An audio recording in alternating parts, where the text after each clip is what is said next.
What exactly does a great leader look like?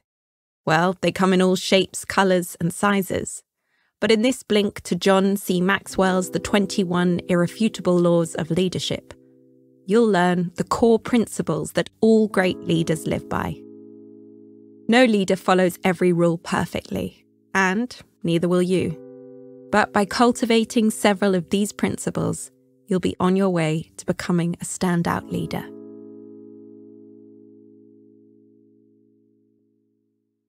Before we begin, we publish new content every week, so be sure to subscribe to our channel and ring the bell to get notified about the latest extracts. Our videos can be a bit longer sometimes because we never compromise on the content of the book and video. Therefore, it's important to watch the video till the end. Let's get started. In 1832, a tall, gangly young man called Abraham Lincoln gathered a group of volunteers to fight in a militia in the Black Hawk War. There was just one problem. Lincoln knew absolutely nothing about being a soldier. He had no knowledge of tactics. In fact, he'd never served in the military. During his time in the militia, Lincoln's level of influence actually decreased. He began as a captain and ended as a mere private. Afterward, he spent time in the Illinois State Legislature and the US House of Representatives with mediocre results. Yet we know that Lincoln eventually grew enormously influential, led the Union to victory in the Civil War, and is today one of the most popular US presidents of all time. So, what changed? The law of influence states that the truest measure of leadership is influence. Leaders may not always look powerful, impressive, or charismatic, and they may not always have been born great. But the one thing they must have is influence. So how can you gain influence for yourself? Well, there are several key skills you can focus on. One central factor is character. Who are you on the inside? Although this may seem like an intangible, wishy-washy concept, your followers, if you're lucky enough to have some, will have a surprisingly good gauge on your depth of character.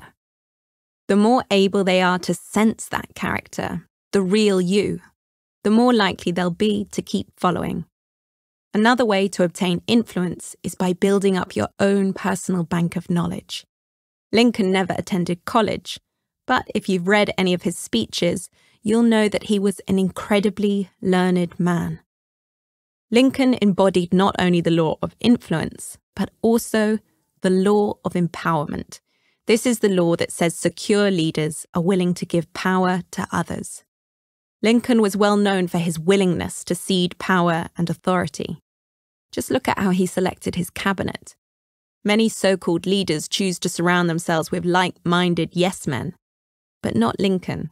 Instead, he deliberately chose cabinet members who would challenge him and bring diverse arguments to the table. To him, that was more important than being personally comfortable.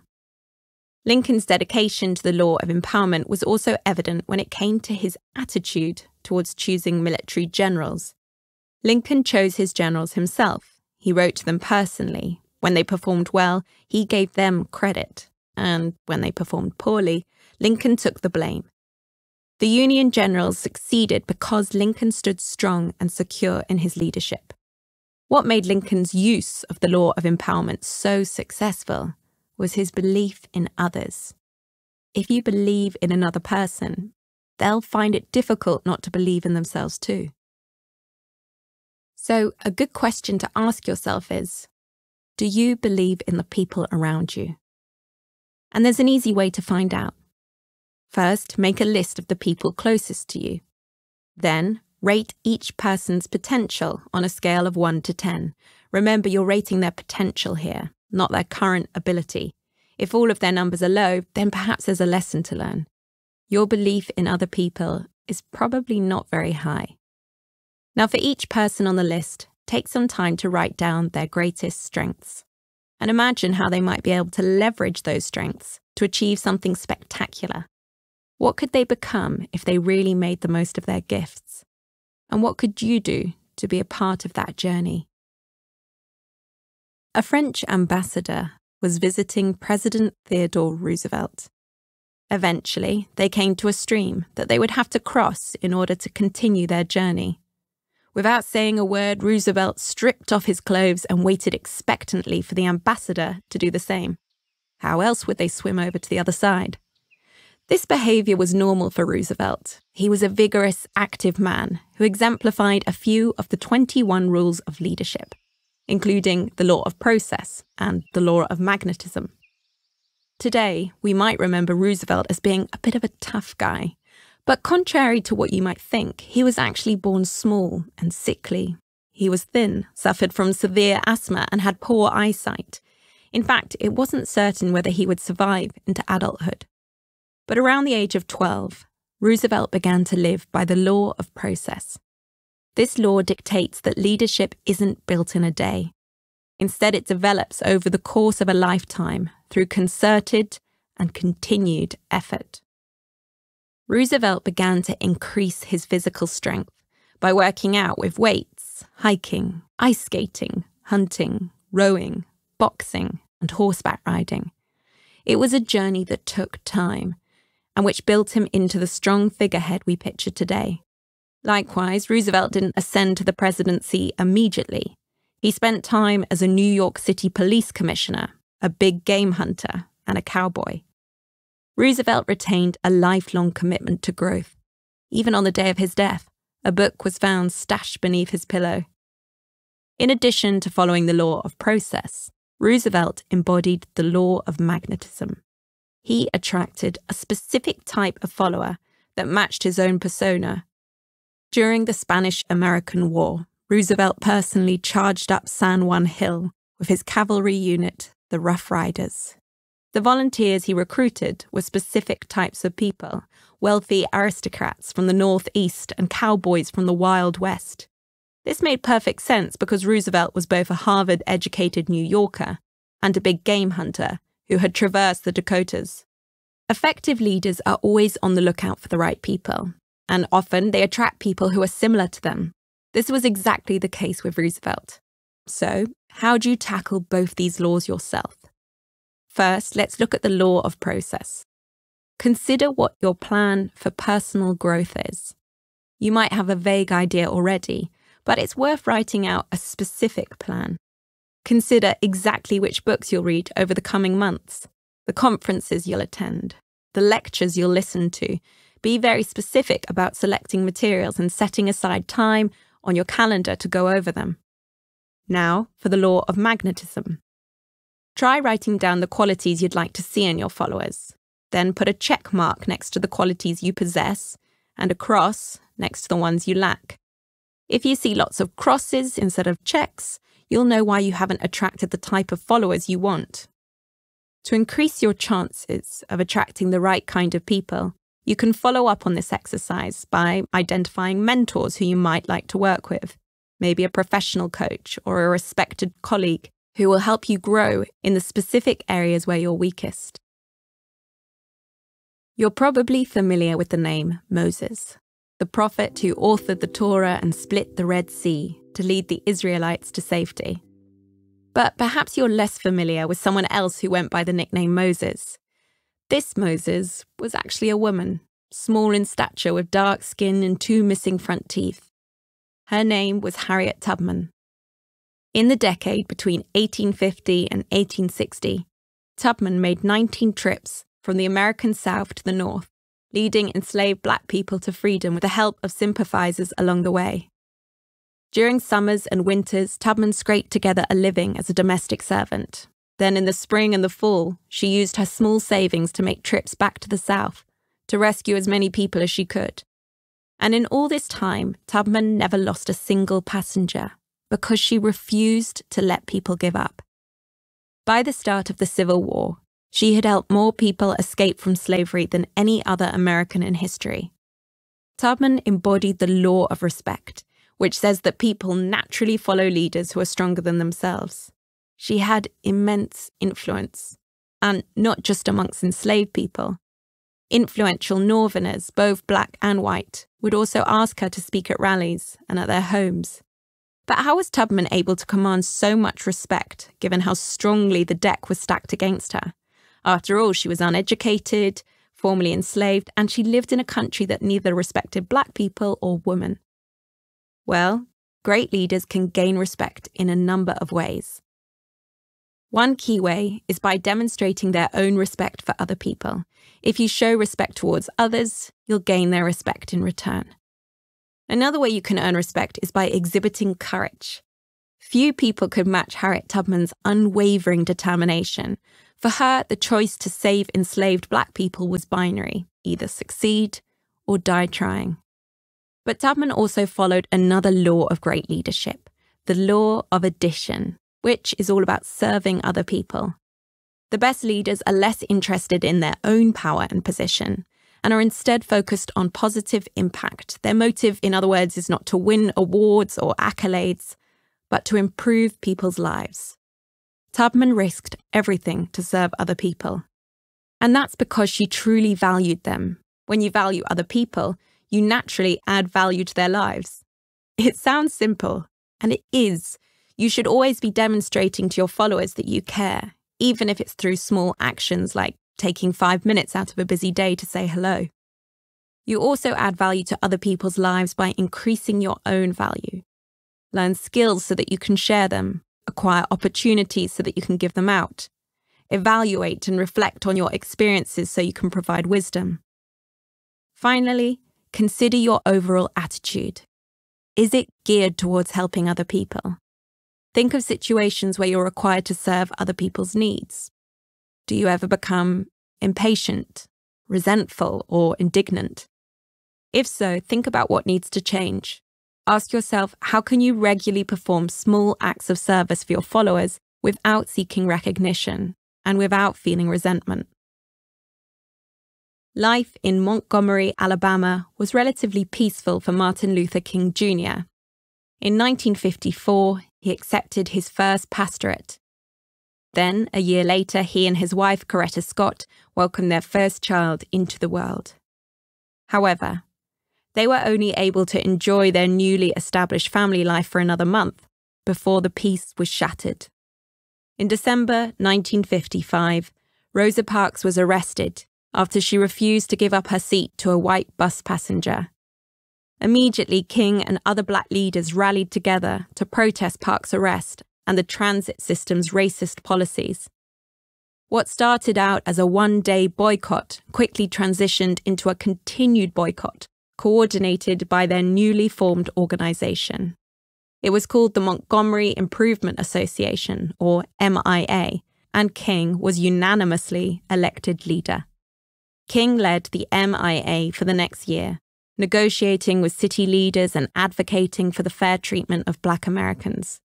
The organization achieved a major victory in 1956, when the US Supreme Court struck down the laws that allowed segregated seating on buses. However, King didn't escape without paying a steep personal cost. Soon after the boycott began, the police arrested King for a minor traffic violation. Following that, a bomb was thrown onto his property. He was indicted on a bogus charge, and every day and night, King and his wife received death threats and outpourings of obscenities over the phone. King ultimately received the Nobel Peace Prize for his courageous efforts in the US civil rights movement, but he sacrificed a lot for that success. He was jailed, arrested, stoned, stabbed, bombed, bombarded. Ultimately, he lost his life when he was assassinated in 1968 in Memphis, Tennessee. King embodies the law of sacrifice to the extreme. Leaders have to be willing to give up a lot in order to succeed. They need to put others ahead of themselves and do what's best for the group as a whole. Sacrifices are necessary throughout the entirety of a leader's career, not just the very beginning. Too often, people think their sacrifice is over when they do something like move to a different city or take a pay cut in pursuit of a better position. But sacrifice is an ongoing cost. It's not a one-time payment, and the higher the level of leadership, the higher the payment.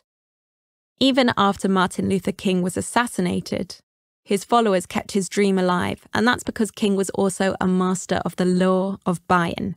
This principle dictates that people first buy into the leader and subsequently to their vision.